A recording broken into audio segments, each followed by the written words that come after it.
Sir थोड़ा सा jewellery और सोने की खपत के बारे में भी यहाँ पर डिस्कस कर लेते हैं, क्योंकि अभी शुरुआत में आपने बोला भी था कि सोने में आप निवेश करना चाहिए इस दौरान, खास तौर पर जब त्यौहार का समय यहाँ पर चल रहा है। तो ज़रा यहाँ पर एक आंकड़े यहाँ पर लेकर आते हैं और देखते हैं कि जो सोने की खपत है, वर्ल्ड गोल्ड काउंसिल की रिपोर्ट है, उसकी खपत जो हुई है उसके क्या आंकड़े यहाँ पर बोलते हैं। तो यहाँ पर स्क्रीन पर आप देख सकते हैं कि साल 2021 में 610 टन सोना जो था वो ज्वेलरी के रूप में सोने की खपत यहाँ पर हुई थी। उसके बाद 2022 में 600.6 टन, 2023 में हल्का सा घटा 575.8 टन जो सोना था वो ज्वेलरी के लिए खपत हुआ था। उसके बाद 2024 में 563.4 टन सोना जो है उसकी खपत यहाँ पर देखने को मिली थी। तो ये है सोने की खपत को लेकर पूरी जानकारी। और यहाँ पर सर अगर इसके वर्ल्ड गोल्ड काउंसिल की यहाँ पर जो आंकड़े यहाँ पर आए हैं उसके लिहाज से अगर हम लोग देखें तो खपत लगातार बढ़ी भी है और स्टेबल भी रही है। तो इसको अगर हम लोग कंजम्पशन के पॉइंट ऑफ व्यू से देखें, इंडिया के कंजम्पशन पॉइंट ऑफ व्यू से देखें, क्योंकि बाकी देशों में भी कंजम्पशन हुआ है इसका और गोल्ड की खपत वहाँ पर भी लगातार बढ़ी है। इनफैक्ट मेरे ख्याल से इंडिया टॉप 3 में तो नहीं है, लेकिन बहुत कई सारे देश हैं, लेकिन यहाँ पर भी इंडिया यहाँ पर कहीं ना कहीं रैंक करता है जहाँ पर कंजम्पशन लगातार हो रही है। उसको आप कैसे देखते हैं? तो मैं देखिए अभिषेक, जो अगर आप टनेज में कंजम्पशन देखेंगे तो वो फ्लैट या मान लीजिए थोड़ा सा हल्का सा नीचे भी आया होगा। लेकिन अगर वैल्यू पॉइंट में देखेंगे कि आपने, क्योंकि गोल्ड की प्राइसेस जो है वो बढ़ रही है, तो टन मान लीजिए इन टनेज आपका 600 टन होगा या 563 टन होगा, लेकिन इन टर्म्स ऑफ वैल्यू ये डेफिनेटली ज्यादा है। और अभी अगर हम देखेंगे ये साल के जब आंकड़े आएंगे तो ये बहुत ज्यादा होगा, because of course gold almost 1,30,000 या उसके ऊपर भी जा चुका है इन फिजिकल मार्केट। तो एक पॉइंट सिंपल आ रहा है कि हम डेफिनेटली स्पेंड कर रहे हैं ज्यादा ऑन एक्सपीरियंसेस, हम हार्ड एसेट्स क्रिएट नहीं करना चाह रहे हैं। तो ये जो ट्रेंड रिवर्सल की हमने बात की थी, एक टाइम था जब हमारे पिताजी और दादाजी जो थे वो रियल एस्टेट क्रिएट करते थे, वो जल और जमीन, वो बोलते थे कि प्रॉपर्टीज खरीदते रहे, हम जमीन खरीदते रहे ताकि हमारे रियल एसेट्स बनते हैं और ये कभी ना कभी आगे जाके आपको रिटर्न देंगे। लेकिन आज की तारीख में टिकट साइज एक प्रॉपर्टी का इतना बड़ा हो चुका है कि अगर कोई लेना चाहे, अगर कोई लोन पे भी लेता है, तो हो सकता है कि उनकी सारी जो पूंजी है वो एक घर बनाने में ही लग जाए, या जो उनकी इनकम हाथ में आती है वो 50% से ज्यादा उनका ईएमआई में जा रहा है। तो हमने देखा कि लोग रेंटल ज्यादा प्रेफर कर रहे हैं because of purely this reason. एक तबका है जो मेजोरिटी ऑफ इंडियंस की बात कर रहा हूँ, अल्ट्रा एचएनआईज एंड एचएनआईज की बात करें तो ऑफकोर्स वो रियल एस्टेट में आप रोज न्यूज में देखेंगे कि कुछ ना कुछ 100 करोड़ 150 करोड़ की प्रॉपर्टीज खरीदी जा रही है। तो एक सेक्शन है अल्ट्रा एचएनआईज का जो रियल एस्टेट में अभी भी इन्वेस्ट कर रहा है। लेकिन अगर एक बड़ी पॉपुलेशन की इंडिया की बात करें तो वो जनरली अगर हम देखें, सपना सबका है घर खरीदने का, लेकिन अफोर्डेबिलिटी स्टैंड पॉइंट से अगर देखें तो आज वो रेंट प्रेफर कर रहे हैं। ठीक है सर, तो मतलब अब जो है लोग एक हार्ड एसेट नहीं बनाना चाहते हैं। हो सकता है कि उन्हें लगता हो कि थोड़ा सा ज़्यादा रिस्पॉन्सिबिलिटी बढ़ जाती है इन चीज़ों को लेकर, इसलिए अब थोड़ा सा जो है लोग सॉफ्टनेस की तरफ जा रहे हैं, हल्का फुल्का एसेट क्रिएट करते हैं, उसके अलावा बाकी जो भी अपना पैसा है उसको निवेश कर रहे हैं। एक बार क्योंकि गोल्ड और सिल्वर पे बात हो रही है, सोने के रिटर्न भी आपको दिखा देते हैं 2025 में किस तरीके के रिटर्न सोने ने दिए हैं। तो अगर बात करी जाए एक महीने में किस तरीके का रिटर्न दिया गया, 12.65% का रिटर्न सोने में आया है, एमसीएक्स का डेटा है। 3 महीने की अगर बात करें 26.73% का रिटर्न, 26 से 27% का रिटर्न यहाँ पे मिला है निवेशकों को, खरीदारों की अगर बात करें 6 महीने की बात करें 57.06% का रिटर्न यहाँ पर मिलता हुआ दिखाई दे। और अगर पूरे एक साल की बात करी जाए तो सोने में देखिए किस तरीके का रिटर्न 66.60% का शानदार रिटर्न यहाँ पर मिलता हुआ नजर आया है।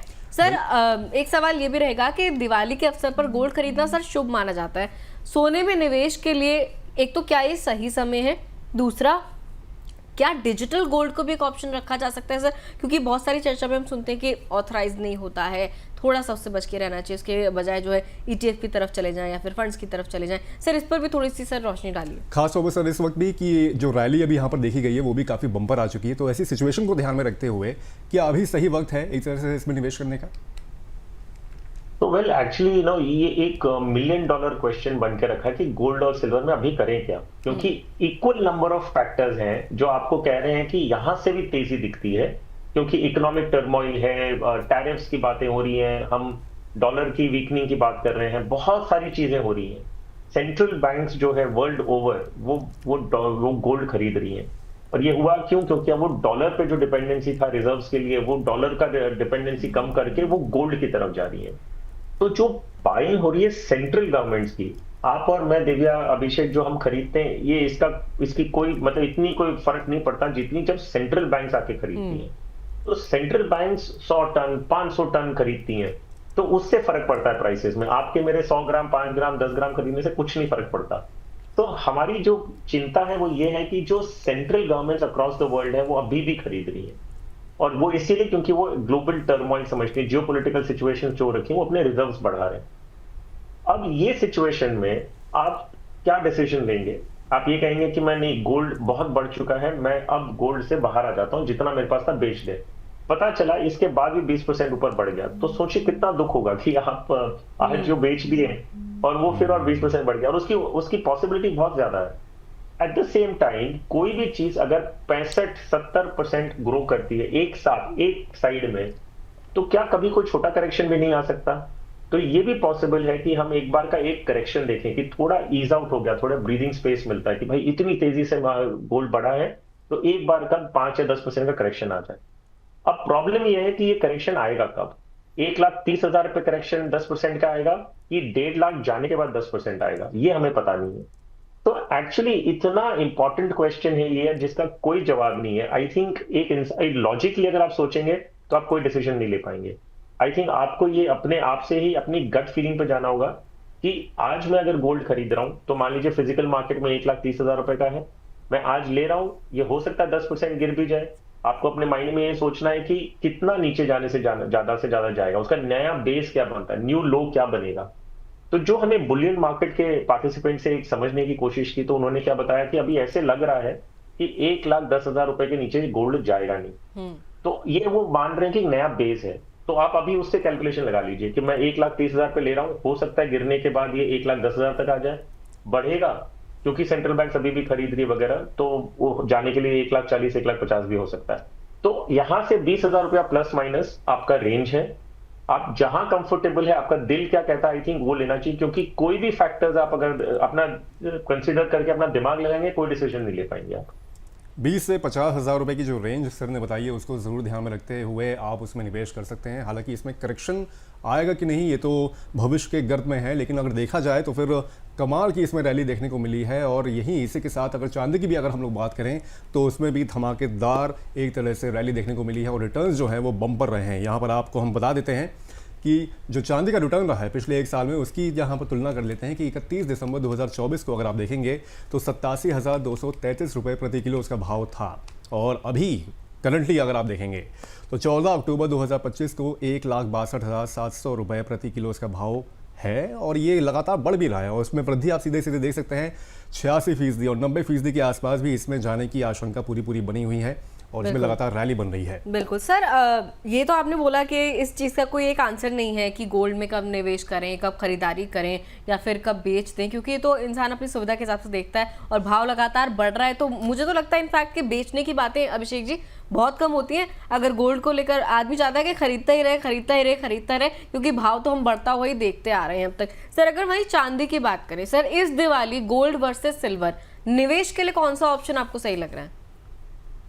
तो अगेन दिव्या, इतना मुश्किल सवाल है, क्योंकि मैं आपको बताता हूँ अगेन लॉजिकली हमारे साथ प्रॉब्लम क्या होती है ना, कि अगर आप जो बहुत सारी चीजें ट्रैक नहीं करते हैं, जो रीड नहीं करते, फैक्टर्स को समझने की कोशिश नहीं करते ना, उनके लिए आसान होता है कि चांदी ले लो। लेकिन अगर हम थोड़ा डीप में जाते हैं ना, तो थोड़ा डिसीजन पैरालिसिस हो जाता है, क्योंकि हमें बहुत सारी नॉलेज मिल जाती है, और वो नॉलेज क्या होती है ना, जब ज्यादा आ जाती है ना, तो हमारा डिसीजन मेकिंग पावर जो है वो धीरे धीरे कम होने लग जाता है।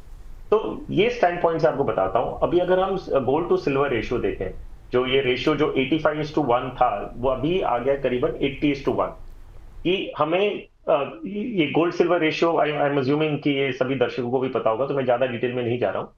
लेकिन सिंपल स्टैंड पॉइंट में ये है कि आपको कितने आउंसेज ऑफ गोल्ड चाहिए, सिल्वर चाहिए फॉर 1 ounce ऑफ गोल्ड। तो ये गोल्ड और सिल्वर की प्राइस रेशियो को मैच करता है। तो उसमें देखा जाता है कि ऑन एन एवरेज, जो लॉन्ग टर्म एवरेज है, ये करीबन 65:1 है। विच मीन्स अगर आपको 1 ounce गोल्ड खरीदना है, तो उसके लिए आपको 65 ounces ऑफ सिल्वर लेना होगा, तब ये आइडियल रेशियो माना जाता है। आज की तारीख में ये जो रेशियो है वो 80:1 है। तो अभी भी यहाँ पे बहुत स्कोप है सिल्वर की अप्रिसिएशन के लिए। सिल्वर फिजिकल मार्केट में देखेंगे तो आई थिंक ये 195-2 लाख के आसपास ऑलरेडी पहुंच चुका है, विच मीन्स कि अगर आप सिल्वर फिजिकली खरीदने जा रहे हैं तो आपको 1,95,000 से 2 लाख के हिसाब से आपको पैसे देने पड़ेंगे। सिल्वर के बारे में ये भी जाना जाता है कि बहुत ही ज्यादा वोलेटाइल एसेट है, विच मीन्स ये गिरने को ऐसा नहीं है कि जब गिरना शुरू होगा तो 10 या 15%, ये हो सकता है कि 30-40% भी एक साथ गिर जाए, क्योंकि बढ़ते भी वैसे ही है। तो अब again coming back to the point कि अगर हम रेशियो की बात करें तो सिल्वर में तो अभी भी अपसाइड दिख रहा है, लेकिन क्योंकि ये ऑलमोस्ट डबल हो चुका है पिछले एक साल में, तो क्या एक बार करेक्शन आ नहीं सकता? अगेन दैट सेम सवाल की करेक्शन आएगा तो कौन से लेवल पे आएगा? 2 लाख रुपए पर किलो पे आएगा कि 2.5 लाख रुपए किलो पे आएगा, ये हमें नहीं पता। गिरेगा जब शुरू होगा तो ये गोल्ड से ज्यादा गिर सकता है। गोल्ड 10% अगर गिरेगा तो ये हो सकता है 30-40% भी गिरे। तो ये सिल्वर को आप ये मानेंगे कि ज्यादा वोलेटाइल है, गोल्ड कम वोलेटाइल है। बस ये जो कंपैरिजन है ये आपको ध्यान में रखना है। अब आंसरिंग योर क्वेश्चन, हाँ जी, अब आंसरिंग योर क्वेश्चन कि गोल्ड खरीदना चाहिए कि सिल्वर, वेल आई थिंक एक मिक्सचर बनाइए आप, क्योंकि हमें नहीं पता कि दोनों अपनी अपनी तरफ से पॉजिटिव भी हैं, दोनों अपनी तरफ से नेगेटिव भी हैं। तो आप एक रेशियो बना के चल सकते हैं कि अगर आप मान लीजिए 1 लाख रुपए इन्वेस्ट कर रहे हैं तो 70,000 रुपए आप गोल्ड में डालें और 30,000 रुपए आप सिल्वर में डालें। I think this is the best solution to this situation that we are in right now. अगर गोल्ड और सिल्वर में निवेश करना है तो एक रेशियो यहाँ पर बना के चले 7:3 का, जैसे कि सर ने यहाँ पर बताया कि अगर 1 लाख रुपए आप निवेश कर रहे हैं तो 70,000 रुपये आप गोल्ड में डाल सकते हैं और 30,000 रुपये सिल्वर में डाल सकते हैं। वजह इसकी यही है कि गोल्ड जो है और सिल्वर जो है वो ज़्यादा यहाँ पर वॉलेटाइल है। इनकेस अगर गिरावट यहाँ पर आएगी तो बड़ी गिरावट आ सकती है, और गोल्ड के कंपैरिजन में अगर देखा जाए तो फिर यहाँ पर इस रेशियो को आप कंसिडर कर सकते हैं और निवेश करें तो फिर ऐसे आप इस फॉर्मूले को याद रख सकते हैं सर। लेकिन अगर देखा जाए तो महंगाई भी लगातार बढ़ रही है, और खासतौर पर अगर चांदी की अगर यहाँ पर बात की जाए तो ये प्रीमियम पर भी काफ़ी बिक रहा है चांदी के बाज़ार में अगर जाएंगे, क्योंकि सप्लाई की यहाँ पर दिक्कत हुई है। तो अगर उसको देखते हुए और दिवाली को कंसिडर करते हुए शगुन के लिहाज से क्या चांदी में अभी निवेश करना सही है? क्योंकि डुप्लीकेसी और नकलीपन का भी यहाँ पर थोड़ा सा असर आ रहा है, जैसी खबरें भी सुनने को मिल रही हैं, और मार्केट के जो बाजार में लोग हैं वो उनका भी ये थोड़ा सा कहना है कि हाँ थोड़ी सी यहाँ पर अभी सप्लाई की वजह से ये प्रॉब्लम अराइज हो रही है। तो शगुन के लिहाज से क्या अभी चांदी में निवेश करना सही है या फिर दूसरे ऑप्शन में जा सकते हैं? शगुन के लिए जैसे लोग चांदी का सिक्का लेने जाते हैं, फिजिकल सिल्वर में मिलावट की बातें आ रही है, वहीं अगर हम ईटीएफ वगैरह की बात करें वहाँ लमसम पे रोक लग गई है। सर ऐसे में क्या करें निवेशक चांदी को लेकर? तो वेल पहली बात है आप एक ट्रस्टेड ज्वेलर से खरीदें हमेशा, कभी भी, मतलब आप जब भी खरीद रहे हैं ऐसे कोई भी दुकान में घुस के आप खरीद लेंगे तो शायद आपको कोई उसकी ऑथेंटिसिटी के बारे में नहीं पता होगा। अगर आप फिजिकल में खरीद रहे हैं बहुत जरूरी है कि आप कोई ट्रस्टेड सोर्स से ही खरीदें। अच्छे अच्छे ब्रांडेड नाम हैं इंडस्ट्री में, ऐसा नहीं है कि आपको कोई लोकल ज्वेलर से ही खरीदना है। अच्छे ट्रस्टेड ब्रांड्स हैं, तनिष्क एक एग्जाम्पल है जहां पे आप ले सकते हैं, तो टाटा का नाम है उनके पीछे। तो ऐसे बहुत सारे ब्रांडेड प्लेयर्स हैं जिनसे आप खरीद सकते हैं। अगर आप ऐसे ब्रांडेड प्लेयर से बिल के साथ खरीद रहे हैं, आगे जाके कुछ दिक्कत आती है तो आप डेफिनेटली वो उसको कंसर्न को रेज भी कर सकते हैं। और ये पैक्ड आते हैं तो आपको एक अच्छी सील पैक में होता है और ब्रांडेड रहेगा, तो आई डोंट थिंक वो इशू होना चाहिए। विथ रिगार्ड्स टू अगर आपको ये स्टोरेज का, फिजिकल स्टोरेज का जो प्रीमियम का बात किया आपने कि भाई अगर फिजिकल खरीदने जा रहे हैं तो आप प्रीमियम दे रहे हैं, अगर इन चीजों का आपको कंसर्न है तो आप गोल्ड फंड्स आपके पास हैं, गोल्ड ईटीएफ्स आपके पास ऑप्शंस हैं। मकसद क्या है कि आपको गोल्ड या सिल्वर में इन्वेस्ट करना है, ये मकसद नहीं है कि आपको फिजिकल गोल्ड या सिल्वर में खरीदना है। जो हम ये एक शुभ मानने के लिए जो टोकन के हिसाब से बात कर रहे हैं, ये आप गोल्ड म्यूचुअल फंड में भी इन्वेस्ट कर सकते हैं। अब 2-3 ऑप्शंस हैं आपके पास। ये सही कहा दिव्या आपने कि भाई बहुत सारे फंड्स ने ये सिल्वर में लेना बंद कर दिया, लेकिन डीएसपी म्यूचुअल फंड का सिल्वर फंड खुला है, आप जितना चाहें उसमें लमसम के रूप में या एसआईपी के रूप में कर सकते हैं। एचडीएफसी ने आज फिर से अपना फ्रेश सब्सक्रिप्शन लेना शुरू कर दिया है। तो ऑप्शंस हैं, ऐसा नहीं है कि ऑप्शंस नहीं है। निप्पॉन का जो सिल्वर फंड है उसमें उन्होंने एक लिमिट लगा रखी है कि 1 लाख रुपया पर पैन पर डे। तो ऐसे बहुत सारे ऑप्शंस हैं जिसमें आप इन्वेस्ट कर सकते हैं। और अगर आप सिर्फ एक मुहूर्त के तौर पे ले रहे हैं तो नॉमिनल अमाउंट होगा, मान लीजिए 1,000 रुपया 5,000 रुपया होगा, तो उतना तो आपको डेफिनेटली इलेक्ट्रॉनिक गोल्ड के रूप में मिल जाएगा, डिजिटल गोल्ड नहीं। दिव्या आपने पहले एक टॉपिक भी उठाया था, आपने कहा था कि डिजिटल गोल्ड के बारे में। जी सर। तो माफ कीजिएगा उस समय ध्यान से निकल गया, हम उससे बात के लिए बहुत इंपॉर्टेंट टॉपिक है ये। सो देखिए एनीथिंग जहां पे एक क्लियर रेगुलेटर नहीं हो वहां आपको अवॉइड करना चाहिए। सो डिजिटल गोल्ड में ये प्रॉब्लम है कि ना ही इसे आरबीआई फुल्ली रेगुलेट कर रहा है, ना ही इसे सेबी रेगुलेट कर रहा है। तो कोई भी इन्वेस्टर, मान डिजिटल गोल्ड होता क्या, चलिए एक सिंपल एक शॉर्ट में बता दें आप एक ऑनलाइन वॉलेट है जहां पे कोई सर्विस प्रोवाइडर्स हैं जो सेलर्स हैं, आप उनको पैसे देते हैं कि मान लीजिए 100 रुपया दे रहे हैं तो भी आप खरीद सकते हैं फ्रैक्शनल गोल्ड। आप अगर एक ग्राम खरीदना चाहते हैं, 10 ग्राम या 100 ग्राम खरीदना चाहते हैं, तो आप पैसे उधर लेके आप अपने डिजिटल वॉलेट में गोल्ड रहेगा आपके पास, डिजिटल वॉलेट आपके हाथ में नहीं होगा। फिर आप क्या करते हैं कि एप्लीकेशन दे सकते हैं कि मुझे इसे फिजिकल गोल्ड में कन्वर्ट करना है, तो वो कन्वर्ट होता है। अब इसके 3-4 प्रोवाइडर्स हैं जो आपको डिजिटल गोल्ड का ऑप्शन देते हैं। अगर कुछ प्रॉब्लम होती है, मान लीजिए आपने अभी डिजिटल गोल्ड खरीद लिया, आपके वॉलेट में आके 50 ग्राम चांदी है या 100 ग्राम चांदी है या 100 ग्राम गोल्ड है, जो भी है, आप कभी आगे जाते हुए कहते हैं कि मुझे इसे कन्वर्ट करके फिजिकल गोल्ड में लेना है, और उस समय आपको चौंका के पता चले कि भाई नहीं, ये तो कुछ आपके साथ धोखाधड़ी हो गई है, तो आप किसको जाके अपनी शिकायत दर्ज करेंगे? आपका रिकोर्स क्या है? आपका ग्रीवेंस रिड्रेसल मैकेनिज्म क्या है? तो अगर कहीं भी ऐसा कुछ रेगुलेटरी वैक्यूम है, उन प्रोडक्ट्स को अवॉइड करना चाहिए। ऐसा क्या मिल रहा है मुझे वहां पे जो मुझे कहीं और नहीं मिल सकता? जो रेगुलेटेड मार्केट में आपके गोल्ड फंड्स हैं, आपके गोल्ड ईटीएफ्स हैं, हाँ आप उसको कन्वर्ट करके फिजिकल में नहीं ले सकते, लेकिन जो आपका मकसद है वो पूरा हो रहा है। तो अवॉइड एनी प्रोडक्ट जो अनरेगुलेटेड है। सिर्फ आप कभी भी कोई प्रोडक्ट को इवेल्युएट करके पहले ये देखिए कि इस प्रोडक्ट का रेगुलेटर कौन है, सेबी है, आईआरडीए है, आरबीआई है या कोई और है, तो पहले उसे देखिए। अगर आप कंफर्टेबल हैं तो ही फिर आगे बढ़े। ठीक है सर, तो मतलब इस दिवाली एक ये भी टिप है आप सभी के लिए, सिप के टिप में, कि कुछ भी चीज़ जो रेगुलेटेड नहीं है उससे बचिए। उसके बहुत सारे आपको ऑल्टरनेटिव्स मिल जाएंगे, जैसा कि सर ने बताया ईटीएफ है, फंड ऑफ फंड्स हैं आपके पास, प्योर गोल्ड फंड्स हैं, प्योर सिल्वर फंड्स भी हैं, तो उनमें अपना निवेश करिए, क्योंकि निवेश के लिहाज से अगर आप देख रहे हैं तो आपके पैसे की ग्रोथ तो वहाँ पर भी होगी, और साथ ही वो एक रेगुलेटेड चीज़ भी है जिसमें आपको किसी तरीके का डर नहीं है, इनसिक्योरिटी नहीं है।